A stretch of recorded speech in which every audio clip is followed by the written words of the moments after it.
Informate en ecomedios.com. Seguinos en Twitter, @ecomedios1220.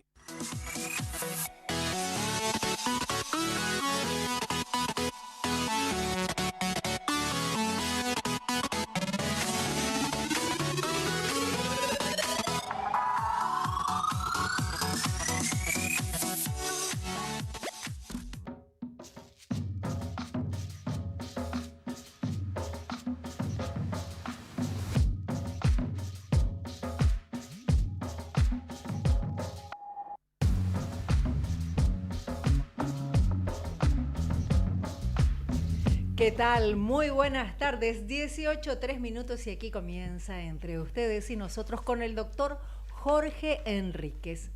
Jorge, ¿cómo estás acá? Recién llegado. Muy bien, pero después de esa voz, yo con esta voz que tengo de serrucho, después de escuchar esa voz de la doctora María Luján Batallán, la verdad que me tenía que llamar a silencio. Acá en el control me dicen lo mismo, todos.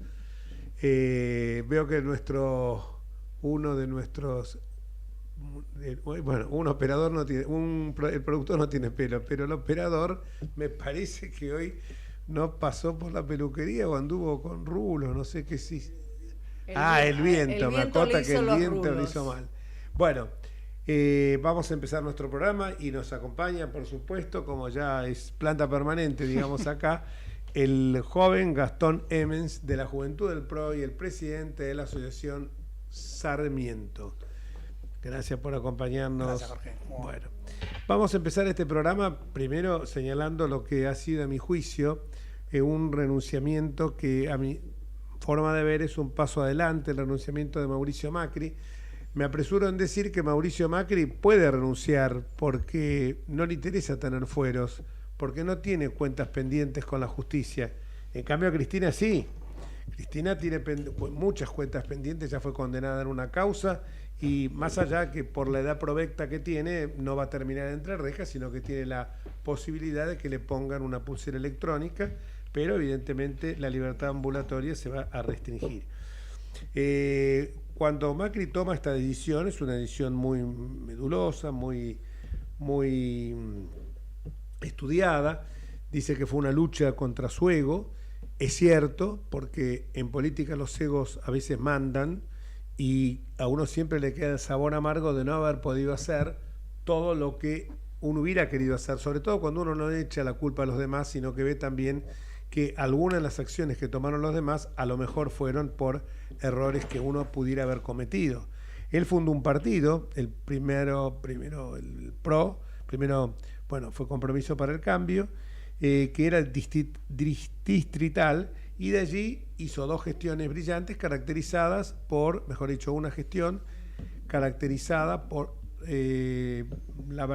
dos gestiones, caracterizadas por la sinceridad, por la verdad, por decir, realmente no engañar a la gente. Me acuerdo del tema de las inundaciones que se producían permanentemente en Belgrano, y él dijo, esto no se soluciona, como dijeron gobiernos anteriores, en un abrir y cerrar de ojos, sino que requiere un tiempo, porque las obras hídricas esto es lo que ocurre.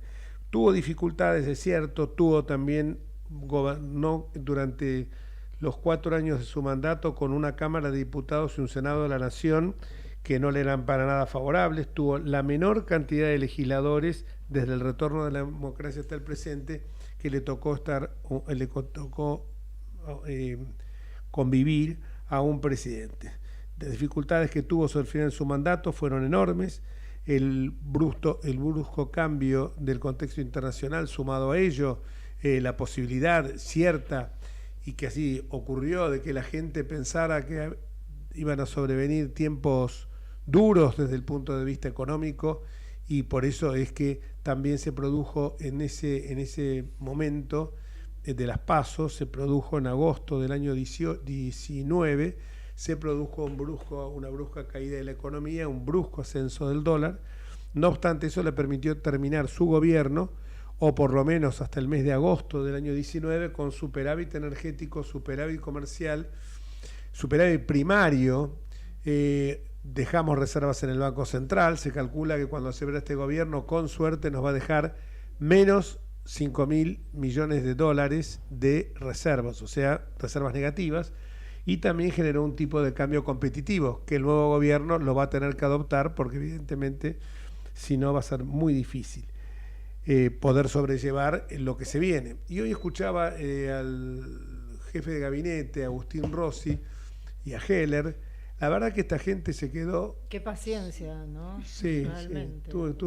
Bueno, hoy ya está, te mereces hoy sí, cena hoy, gratis. Sí, pero la verdad que uno los escucha hablar y parece que estuviera en Alicia en el País de las Maravillas. Primero Rossi en toda su locución no habló de inflación, no habló de inseguridad, no habló de narcotráfico, y después dijo lo que dice Heller, que puso la frutilla de la torta, cuando dijo que la inflación no era ni producto de la emisión monetaria, ni del alza de precios, sino simplemente era porque la misma razonamiento que hace pocos días señaló Alberto Fernández, o pocos meses, diciendo que la inflación se producía porque era una sensación a futuro que la inflación estaba en la mente de la gente y se creaba esa posibilidad de que vinieran tiempos inflacionarios cuando no había datos que así lo anticiparan. Y es una mentira más grande que una casa.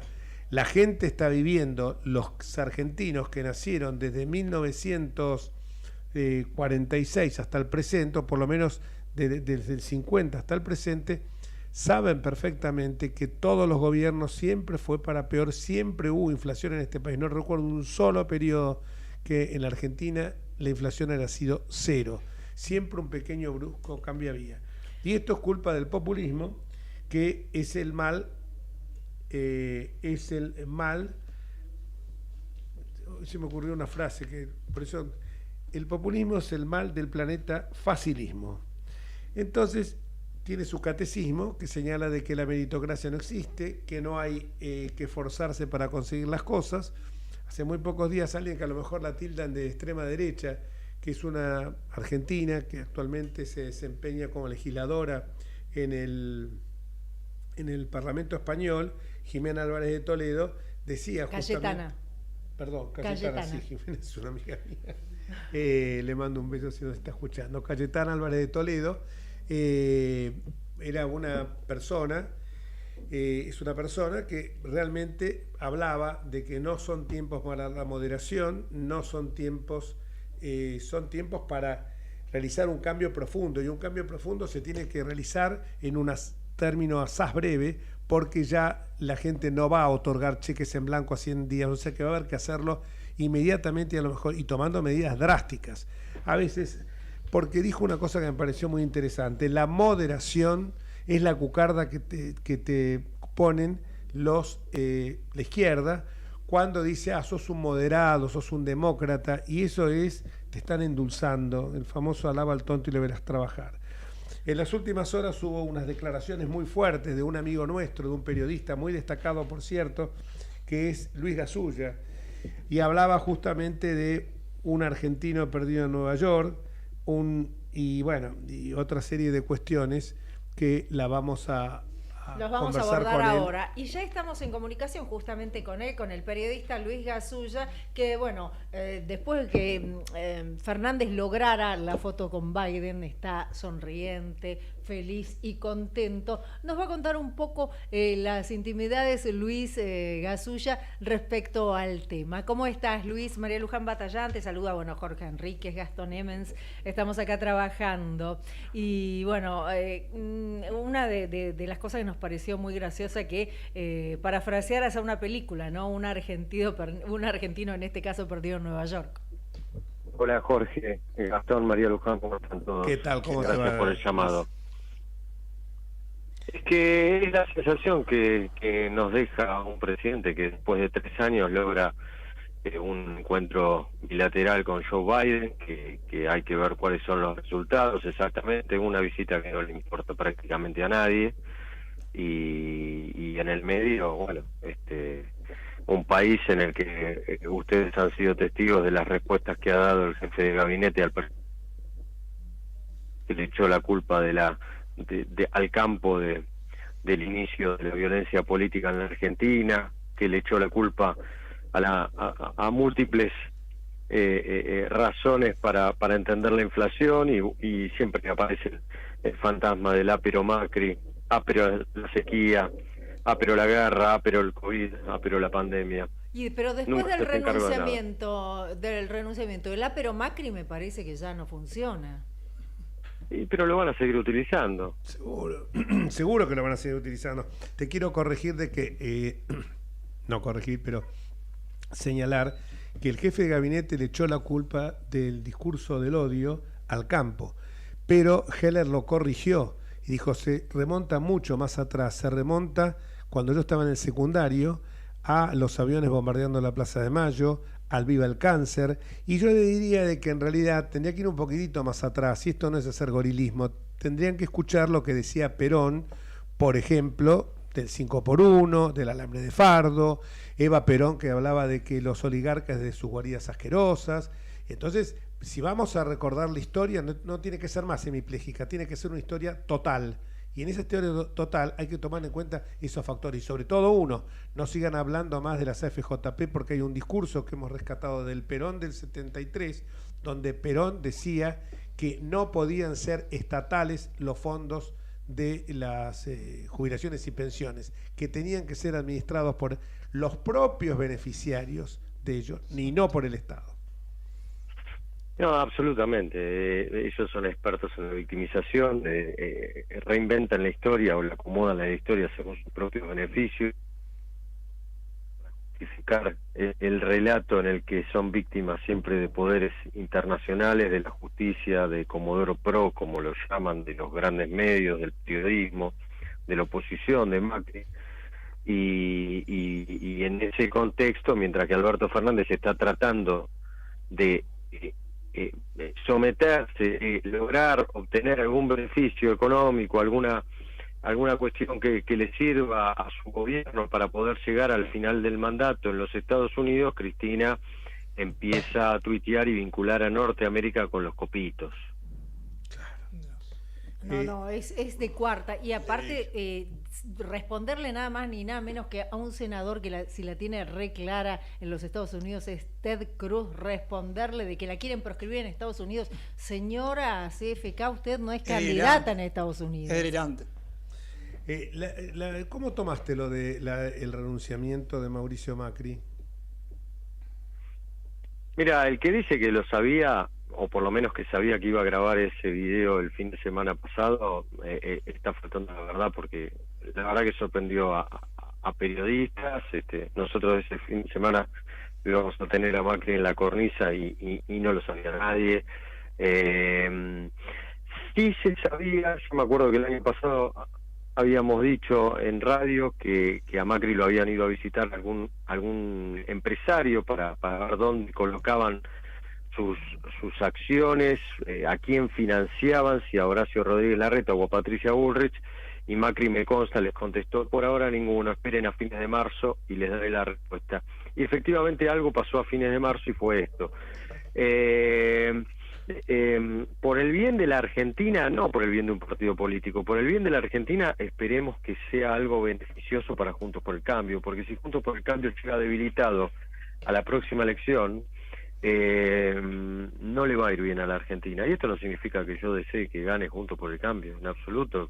Simplemente deseo que haya una oposición fuerte, y me parece que es la opción más fuerte de las que aparecen en el arco opositor, porque pocos hoy le preguntan, cuando da las entrevistas Javier Milei, antes de que se enoje o se enfurezca con el periodista que le hace la consulta, cómo va a gobernar él teniendo minoría absoluta en ambas cámaras o teniendo escaso poder de territorio en intendencias, gobernaciones y demás. O sea, yo creo que lo más interesante para el futuro de la Argentina es que haya realmente una alternancia, y en ese sentido me parece que está más preparado para volver a tener una oportunidad de gobernar el país un candidato de Juntos por el Cambio que un salvador mesiánico.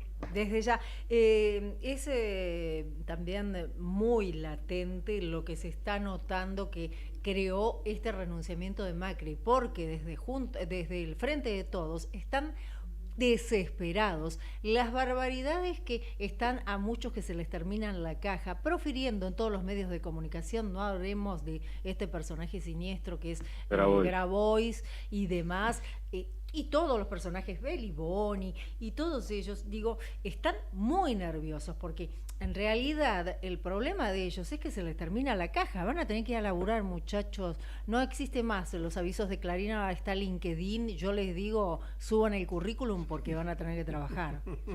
Y un problema que más les preocupa es que van a deambular por los pasillos de Comodoro Pi.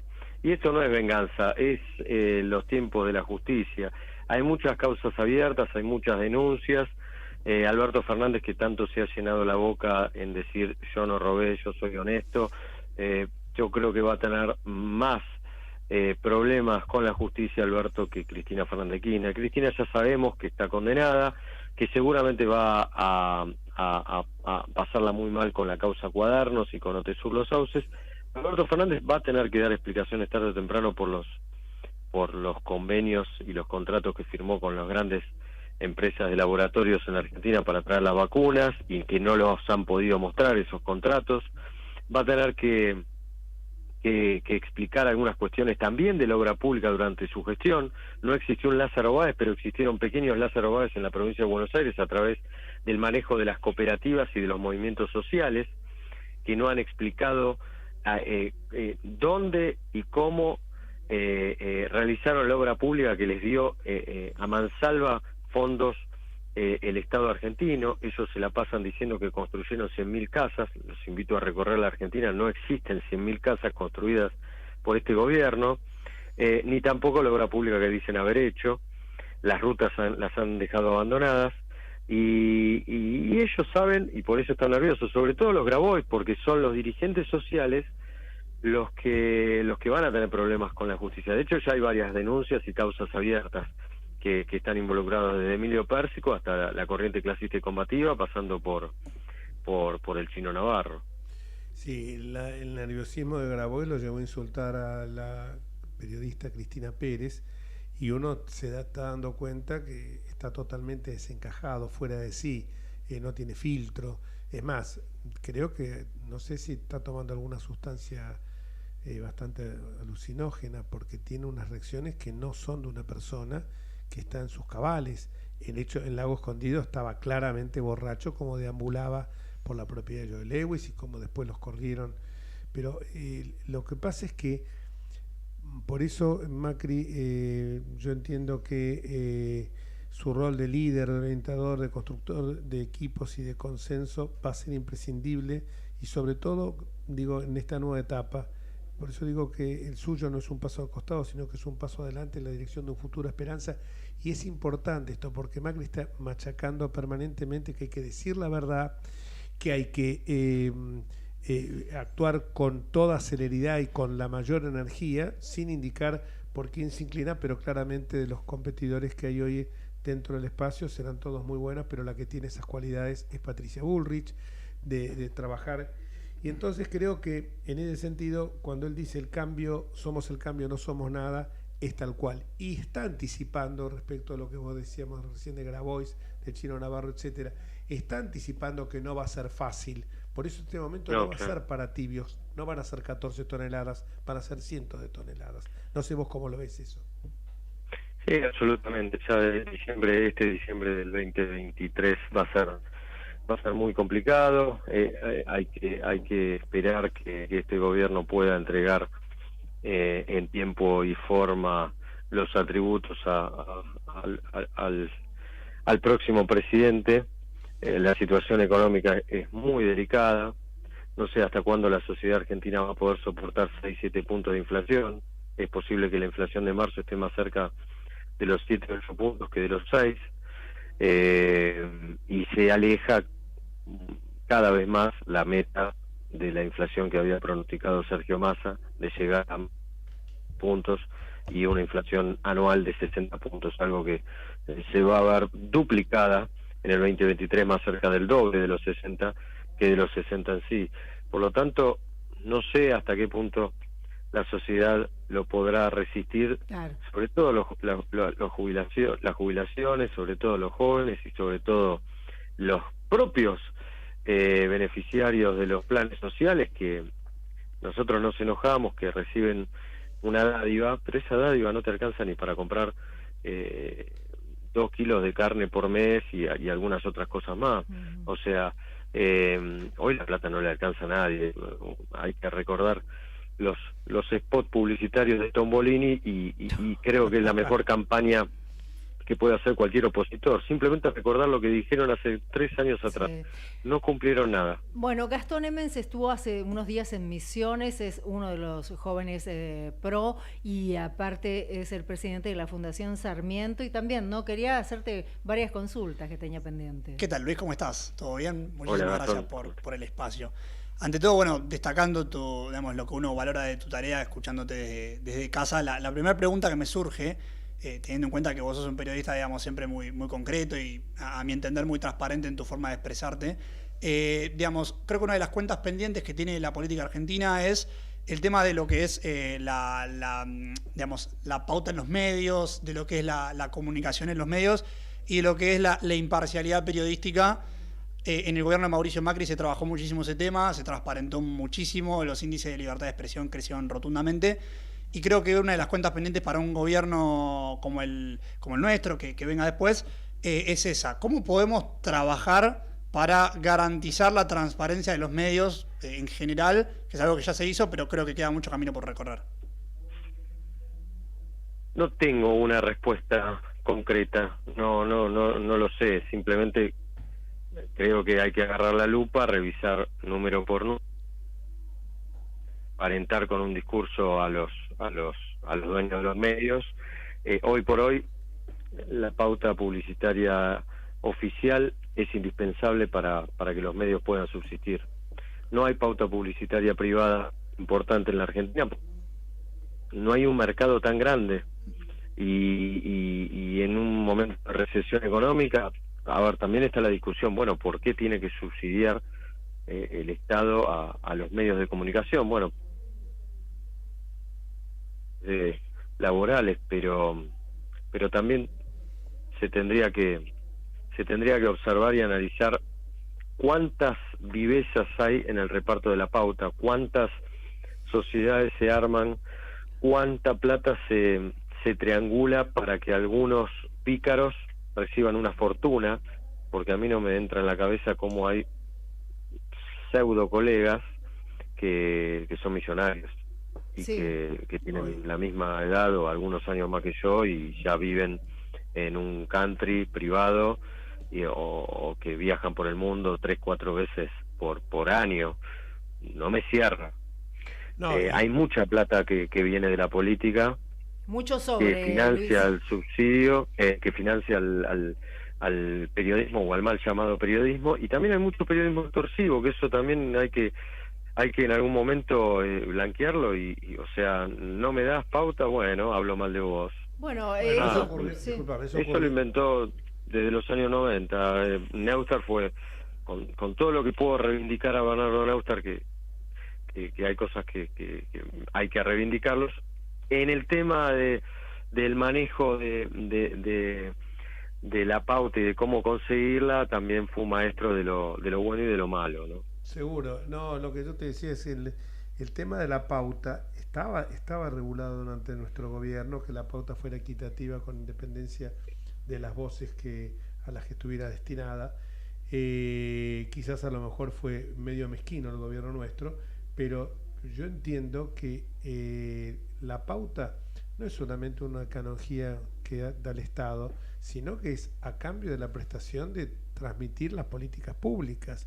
Entonces yo creo que lo hacen todos los gobiernos y me parece que está bien. Y está bien de que haya que la pauta sea equitativa, es lo fundamental, y no que que además que sea transparente y no que sea bajo cuerda como pasó. Y bueno, yo conozco un póker de ases que son 4 miserables, y lo digo públicamente porque con 2 de ellos he tenido cruces, hasta me usan un canal de televisión para decirme que yo fui con Lombardi, con Patricia Bullrich, el autor de las muertes del 2001, que se trata del señor Pablo Dugan, que lo hacía en connivencia con el señor Gustavo Silvestre, que los conozco de la época en que tenían un vínculo. Eran antiperonistas. No, pero aparte conmigo tenían un vínculo, pensaban exactamente igual que yo. Y los digo, el póker, Antonio Fernández Llorente, Pablo Dugan, Gustavo Silvestre, y el que se lleva todos los premios es Víctor Hugo Morales. Parejito con Pablo Dugan, ¿no? Le saca algunos cuerpos a los otros. Los otros también están en el top 5, ¿no? Por ahora son top 4, pero no, hay varios. Hernán Brienza, bueno, pero Hernán Brienza siempre vivió Bueno, pero lo importante de todo esto es que nosotros que tenemos una gran relación con Uruguay, nos reclaman el mate, nos reclaman a Gardel, el nacimiento de Gardel, nos reclaman un montón de cosas, pero no nos reclaman a Víctor Hugo Morales. Muchachos, se los entregamos, por favor.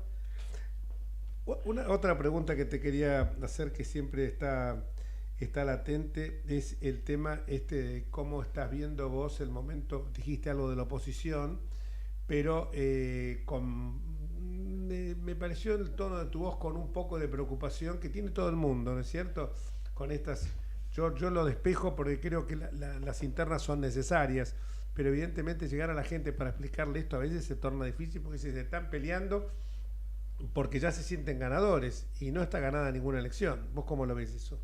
No está ganada. Mira, Jorge, hablando con un importante dirigente de Juntos por el Cambio, muy importante, posiblemente sea gobernador, decía en un tono autocrítico, y vamos a respetar el off the record, obviamente, decía, imagínate lo malo que somos por momentos, que al peor gobierno de la historia de la democracia argentina hoy no le estamos ganando seriamente en las encuestas. Porque en las encuestas más serias, Juntos por el Cambio está 4, 5 puntos por encima del Frente de Todos, sumando sus candidatos. Y la verdad que es para que los líderes, y creo que Macri al tomar esa decisión debe haber analizado algunas de estas cuestiones, de una falencia, cómo les cuesta volver a enamorar al que dejó de votarlos, o cómo seducir al que nunca los votó hasta ahora.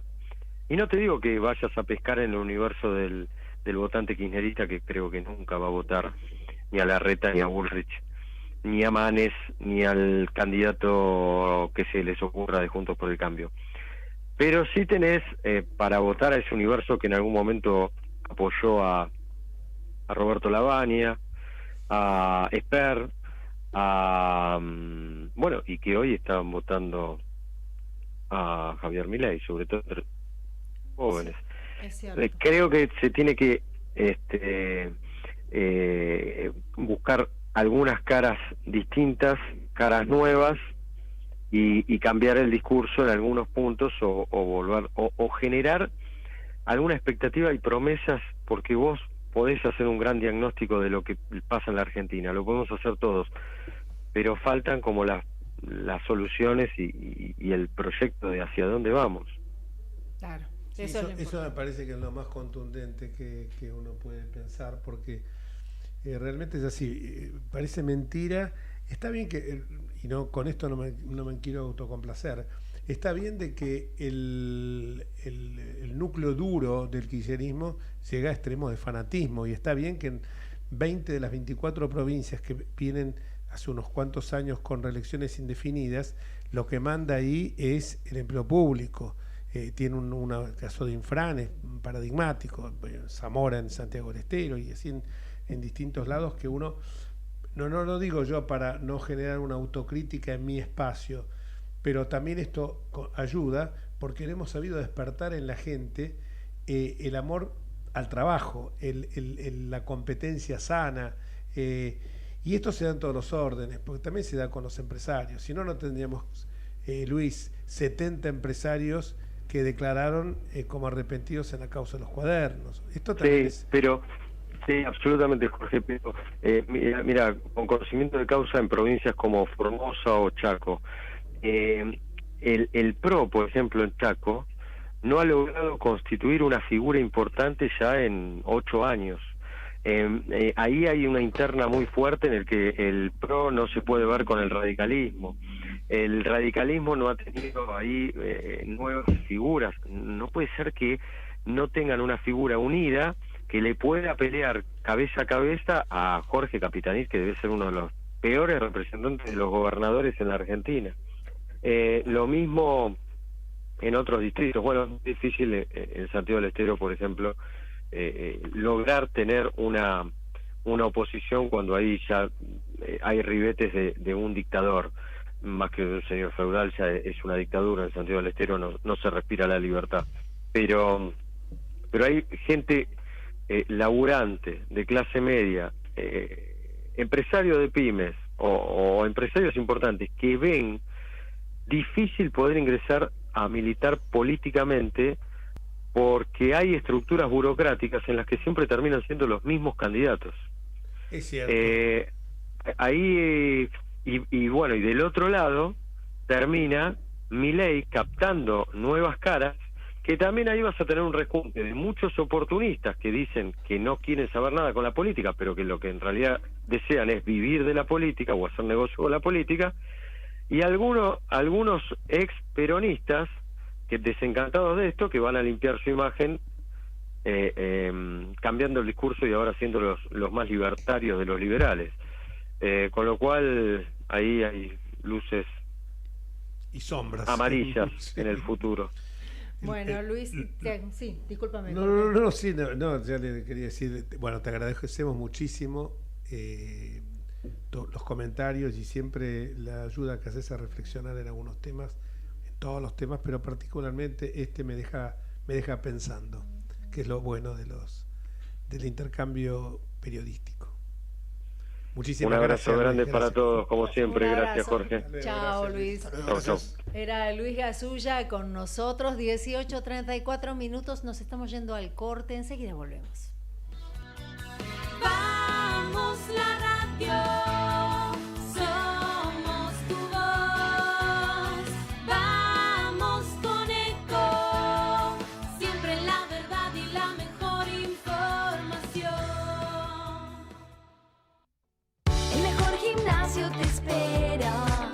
Elegí las clases que quieras. En Unfit vamos a cuidarte. En Unfit venimos a encontrarte. ¿Cómo prevenir dengue, zika y chikungunya? Sin criaderos no hay dengue. Limpia tu patio de objetos que acumulen agua. Elimina agua estancada de recipientes. Reemplaza con tierra o arena el agua de tus flores. Tapa los tanques de agua y cisternas. Tira y perfora llantas para que no acumulen agua. Limpia floreros y bebederos. Recordá, sin criaderos no hay dengue. Intendencia Menéndez. Informate en ecomedios.com. Seguinos en Facebook. Ecomedios Live.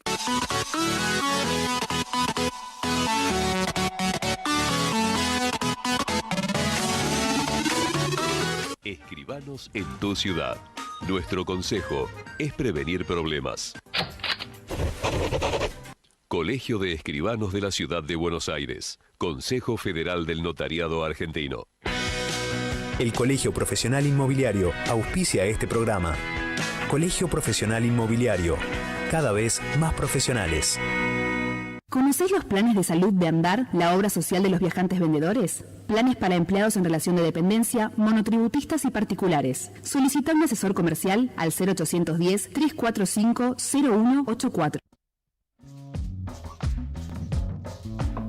18:36 minutos y estamos para acompañarlos hasta las 7 de la tarde. Uno de los temas que más nos preocupan es el tema de la inflación a todos, porque lamentablemente veía una imagen de una persona que se encuentra en Francia, que se encuentra en París y que estaba comprando naranjas a €1.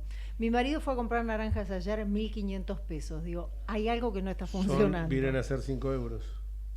Claro. Exactamente. Bueno, el salmón pasa exactamente lo mismo. El salmón en la Argentina está valiendo el equivalente, creo que a 10 euros, y en Barcelona, perdón, un poco más, 20 euros, y en Barcelona está 7 euros. Te decía dónde, claro. No, porque está, era re barato euros, lo que me decías. Sí, no. Me dejó pensando simplemente lo que dijo Luis Gasulla con esto de que no ha sabido construir. Yo creo que también acá juegan mucho los egos y juegan mucho la gente que se acerca, que hay que terminar una buena vez por todas para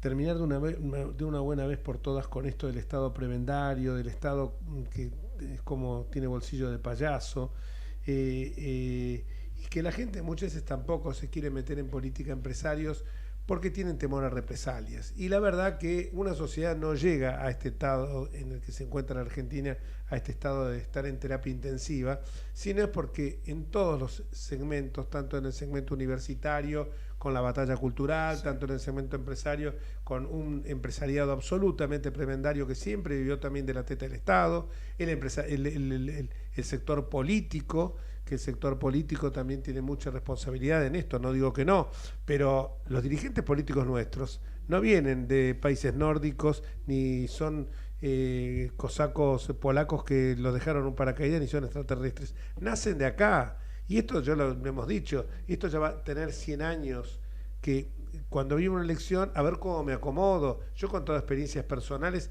de gente que me ha venido a ver a mí para que lo acomodara al hijo recién recibido. Entonces, ¿qué es esto? ¿El Estado es una usina de becas? ¿El Estado es una bolsa de trabajo? No, viejo, anda a laburar. Yo cuando terminé mi carrera de abogado, empecé siendo gestor también, porque mi viejo era doctor en ciencias económicas y no tenía hasta que me pude meter en un estudio y empezar a trabajar, pero para parar el puchero, para parar la olla, ¿no? Trabajaba incluso haciendo gestiones, en aquel momento, gestiones vinculadas con distintos puntos del interior de nuestro país. Y no agarré y dije, no, a ver dónde está el puestito para ver cómo me puedo acomodar. Y acá la gente piensa eso. Los que estudian, esto hay que decirlo porque yo lo viví en carne propia. Creo que lo conté una vez acá en el programa de radio, ¿no? De que gente que te venía a ver, uy, qué desastre, la situación económica, cuando gente de un estudio importante, lo cuento otra vez, donde había 100 abogados, muchos de ellos jóvenes, y me viene a ver y me dice, che, yo era diputado de la ciudad, me dice, che, Jorge, qué desastre, la situación económica, esto no mejora, viste el Estado, que el Estado es un Estado paquidérmico, asfixiante con los impuestos, claro, le digo yo, es asfixiante con los impuestos porque tiene que mantener por el otro lado un gasto absolutamente superfluo y un gasto innecesario. Claro. Sí, no, claro, y cuando termina le digo, che, ¿qué viniste vos a...? No, tengo un problemita con un hijo mío que se acaba de recibir de abogado y que no encuentra laburo. Ah, qué bien. ¿Y en tu estudio no lo podés meter? No, en mi estudio tengo 100 abogados, además la tengo que pagar yo. Ah, con la tuya, es lo que dijo el otro día Macri con Morales Solá, con la mía no te metas, porque la mía no la toques. Vamos a hacer el ajuste, pero sin tocar la mía. Entonces nos jodamos, hablemos claramente. Me metí en esto para buscar el laburo, hablalo, blanquealo. Entonces después yo te voy a decir, ¿te voto o no te voto?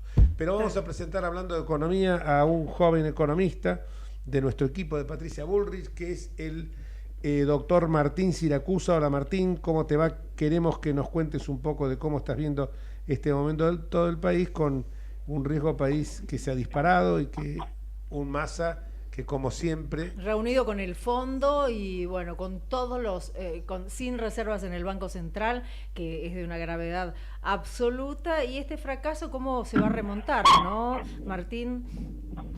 Bueno, ¿qué tal? Muy buenas tardes, ¿cómo les va? Muy bien. Escuchaba atentamente lo que venían planteando ambos. Hay una realidad, es como yo vengo siguiendo mucho los sucesos de lo que está pasando en Argentina y en el mundo. Y en el mundo está pasando algo parecido, pero que tiene otra naturaleza, ¿no? Por ejemplo, en el mundo hay inflación, pero en Argentina la inflación es arriba del 100%, el mundo está hablando de un 7, 8, ya está todo revolucionado. El mundo está creciendo y la Reserva Federal de Estados Unidos y el Banco Central de Europa están tratando como de generar una recesión, ¿no? De que crezca menos, porque está creciendo muy rápido y eso genera un problema, genera como tironeos. En Argentina hace 10 años que la economía no crece, que no hay nuevos puestos de trabajo. Entonces las decisiones que se toman en Argentina son más difíciles, ¿no? Es como cuando si uno está enfermo y no se pone la bufanda, es mucho más grave que si uno anda bien y sano. Bueno, ¿viste? Gente más joven que nosotros, bueno, que yo incluso, que ya me considero joven, pero además que andan en la pileta a cualquier hora. Pero a lo que voy específicamente es que las decisiones de Massa son muy dañinas. Massa entró con un impulso y una cantidad de promesas que no pudo cumplir. Y digo no pudo cumplir porque hubo una expectativa de hacerlo. Cuando Massa envía el presupuesto de este año, que lo envía en septiembre del año pasado para su tratamiento en el Congreso, había una hoja al final en donde había una serie de costos tributarios muy específicos que planteaba que había que reducir para poder llegar más rápido a las metas que habían prometido respecto de bajar el déficit fiscal. Aclaro, si queremos trabajar los temas que hacen a la macroeconomía y a la vida de todos nosotros. Ayer fui a comer con unos amigos, nos cobraron 5.000 pesos a cada uno una cena, de nada. Y eso hace 2 meses era la mitad, o hace 6 meses era la mitad. Entonces ustedes hablaban recién un poco de los aumentos que uno está viviendo, que no son obviamente todos constantes, sino que van como por, ¿no? Un mes aumenta. Sí, con suerte un mes. Todas las semanas se están aumentando los alimentos, y los alimentos son básicos para la familia. Entonces están destruyendo de esta manera a la familia. Sí, el último mes lo que más aumentó fueron los alimentos, 9,8%, y la inflación dio 6,6%. Entonces ahí tenés una diferencia, porque especialmente los más humildes, la canasta básica, la canasta alimentaria, es la que más impacta, y ahí hay un problema grave. Entonces estas promesas que hizo Massa hoy no se pudieron cumplir. Entonces nosotros esperamos un año muy complicado, esperamos un año en donde se han quedado sin dólares porque hubo una sequía muy fuerte, y además porque hubo muy malos incentivos para el sector que produce dólares en la Argentina, que es el campo, de alguna manera. Van a faltar unos 20.000 millones de dólares que el año pasado estuvieron, y este año no van a estar, lo cual presiona muy fuerte, pues si vos tenés pocos dólares, bueno, el dólar va a salir cada vez más caro. Entonces cuando uno empieza a proyectar los números para fin de año, realmente son números complejos, que no es por asustar, simplemente es por tomar conciencia de que estamos ya explotados.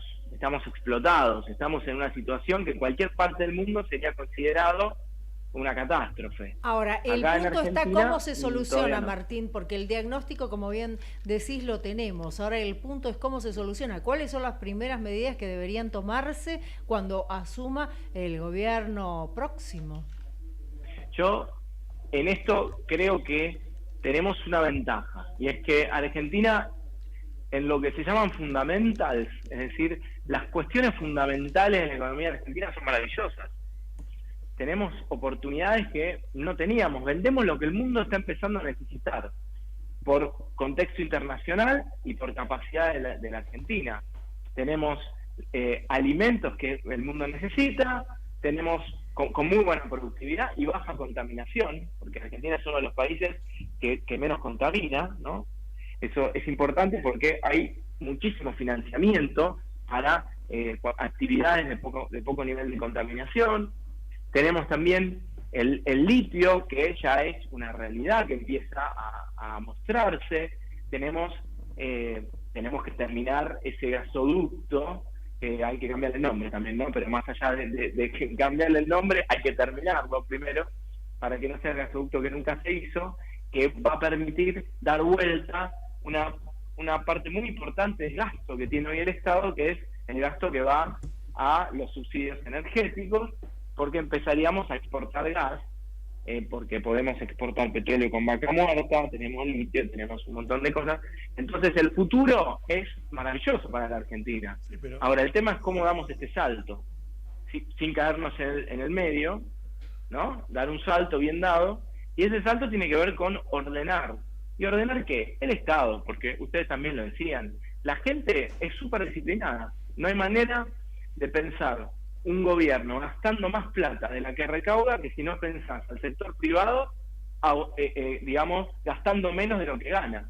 Porque alguno tiene que financiar al otro, ¿no? Eso es como como una familia, es lo que se llama juego de suma cero. Claro. Sí, hay modelos muy conocidos en la economía. Disculpame, es la ley de gravedad, yo digo siempre que la ley de gravedad de la economía, ¿no es cierto? Totalmente. No podés gastar más de los recursos que tenés. Pero bueno, como decía antes, la gente cree que el Estado tiene bolsillo de payaso o es una agencia de colocación de empleo público. Y hay que decir las cosas como son, porque aparte lo que tiene bueno, Martín, este tiempo que estamos viviendo, y esto creo que se lo debemos en gran parte a Esper y a Milei, mirá lo que estoy diciendo, ¿no? Y por supuesto a Patricia Bullrich, que lo viene sosteniendo estas ideas hace mucho tiempo, y no desde el marco, desde otro espacio político que no sea el nuestro del PRO. ¿Por qué digo esto? Porque hay un clima social y con un permiso de la sociedad para estas reformas y poder implementarlas, porque se dieron cuenta que 70 años de estatismo desenfrenado, yo no digo que desaparezca el Estado, por Dios, pero que el Estado se concentre. Parece, esto yo lo estudiaba en la facultad, que el Estado se concentre absolutamente en funciones que son indelegables, la seguridad, la educación, la salud, la defensa, y paremos de contar. No es posible que el Estado tenga un ministerio de la mujer y que el femicidio esté aumentando de una manera escalofriante y que te hagan con la prepotencia el pensamiento único que si no repetís de memoria la ley Micaela, la ley Yolanda, te puede ser pasible una sanción. Entonces, esto es lo que yo digo, que por suerte nos va a tocar a nosotros con la gente que ya, pero ojo, el cheque no va a ser de 100 días, va a ser de 100 horas. No nos confundamos tampoco, ¿no? Hay que taladrar rápido, como decía Max Weber. Pero me parece que esto es lo que es, a mi juicio, alentador. ¿Te das cuenta? No sé vos cómo lo ves. Totalmente. No, bueno, ¿qué es lo que decías de la ley de gravedad? Yo, para que imagine el oyente que nos está escuchando, tengo una virome en la mano, la suelto, la solté, no sé si se escuchó, se cae. Eso es la ley de gravedad básica que hay en la economía. Lo que dijimos antes, y también hay otra ley de gravedad en la economía que suena raro porque nosotros los economistas hablamos raro, pero lo que es la ley de rendimiento decreciente. Básicamente lo que decimos es que cuando vos vas en el gasto público, uno dice, bueno, el gasto público, yo puedo poner plata y yo necesito un Estado, por supuesto necesito un Estado, y yo necesito policía, sí, necesito policía. Ahora, cuando vos vas generando un aumento del gasto público, eso cada vez va generando menos, por eso es rendimientos decrecientes, cada vez menos impacto en la economía. Hoy estamos en un punto en donde ese impacto es negativo, es decir, que aumentó tanto el gasto, en los últimos 20 años se duplicó el gasto, que lo que terminó generando es un Estado demasiado grande, elefante, que hace que la economía deje de crecer. Esto está demostrado en la economía. Hay muchísimos papers y estudios estadísticos que muestran que cuando el Estado es demasiado grande, la economía deja de crecer, porque te pisa al sector privado, porque crea empleo, pero crea empleo de baja productividad. El tipo que atiende, el médico que va a atender a alguien en un hospital tiene productividad. ¿Por qué? Porque si bien está en el sector público, todos necesitamos un médico, y si queremos después ir a trabajar en el sector privado, tenemos que ir a un médico también. Claro. Ahora, el que está en la ANSE poniendo el sellito, que todavía no tiene expediente digital, un ejemplo estoy dando nada más, no digo que sea exacto, pero hay una persona que está haciendo un trabajo que no es productivo, que es una traba. El que está en la Secretaría de Comercio y te dice, vos no podés importar, y te pone el sello. ¿Y por qué yo no puedo importar? No, porque hay pocos dólares y va a importar fulanito, generalmente los amigos. Ese está generando una traba. Entonces, el Estado que nosotros necesitamos es un Estado que haga poco y haga bien. Claro. Es decir, que se ocupe de Rosario y que deje que el empresario haga sus negocios tranquilos. Seguramente. Porque ese empresario, si le va bien, contrata más gente. Gastón. ¿Qué tal, Tincho? ¿Cómo estás? ¿Todo bien? Martín, hola, Gastón, ¿cómo estás? ¿Cómo va? ¿Todo bien? Bueno, la verdad para los jóvenes, Martín es alguien admirable porque como economista, como referente, él dice que no es joven, pero lo corrijo, sí, lo es. Y es un gran referente para todos los jóvenes del partido. Me parece que tiene unas ideas clarísimas y la verdad siempre escucharlo es un gusto en todo ámbito. Te iba a preguntar, Tincho, un poco así en términos de pregunta como de resumen de lo que se viene. ¿Qué 3 medidas económicas sentís vos? Es un poco trillada la pregunta, pero no deja de ser importante. ¿Qué 3 medidas económicas sentís vos que tendría que tomar un gobierno de Juntos por el Cambio, del PRO en particular, en las primeras 48, 72 horas de gobierno, esas medidas típicas de urgencia apenas asume un gobierno? Yo creo que el gobierno tiene que plantear muy claro qué es lo que va a hacer antes incluso de las primeras, o sea, antes de asumir, porque se necesita un contrato con la gente. Creo que esto es importante. Hoy me hablan de la gobernabilidad y yo pienso que hay que explicarle a la gente qué queremos hacer y ganar con ese mandato y tener ese mandato. No es sacar al kirchnerismo, no, es qué vamos a hacer. Bueno, tenemos que ordenar las cuentas fiscales. Eso es importante porque para ordenar las cuentas fiscales hay cosas que dependen del gobierno nacional, hay cosas que dependen de las provincias, hay cosas que tienen que ver con empresas públicas. Entonces hay que trabajar de un modo con mandato y con poder. Lo segundo que tiene que ver con esa primera medida. La segunda medida tiene que ver con modernizar lo laboral, porque hoy tenemos multas y leyes de los 70. Vos imaginate que en los 70 no es que no existía Internet. Eso en los 90 no existía Internet. En los 70 no había salido todavía la película Volver al Futuro. Estamos hablando no del pasado, del super pasado en términos laborales, ¿no? Hoy hay home office, hoy hay un montón de cambios en el mercado laboral, en el dinamismo. Eso hay que modernizarlo. Y las multas que hay hoy de esa época generan judicialización, no permiten que las pymes contraten gente, y eso es fundamental. Me parece fundamental. Y lo otro es simplificar. Tenemos que simplificar la cantidad de impuestos que hay que no recaudan, pero que son difíciles. El otro día estaba hablando con Emanuel Gainza, que es uno de los candidatos, es candidato a intendente en Paraná, sí. Y él dice, mira, hay 100 tasas, 100 que recaudan el 3% del presupuesto y que vamos a eliminar si ganamos. 100 tasas.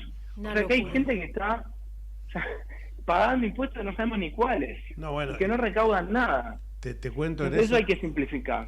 Te cuento en eso, son está calculado más o menos que son 177 impuestos entre provinciales, municipales y nacionales, obviamente. De esos impuestos, cuando vos empezás a analizar, hay municipios que te cobran tasa de carnaval. El municipio de Las Heras, en un momento dado, Las Heras, norte de Santa Cruz, que era alguien del espacio nuestro, que aparte tenía un diputado nacional, cobraba la tasa de vivir bien. ¿Sabés lo que es que en un programa de televisión en Intratables me preguntaran eso y tuve que sacar un conejo de la galera y tirar la pelota al córner hablando en términos futbolísticos porque no sabía cómo explicarlo? Ese era diputado, entró por la lista nuestra, era diputado nuestro, ¿no? El nombre, Antonio Carambia. Era de 300, como si te dijera ahora son de 400, 500 pesos.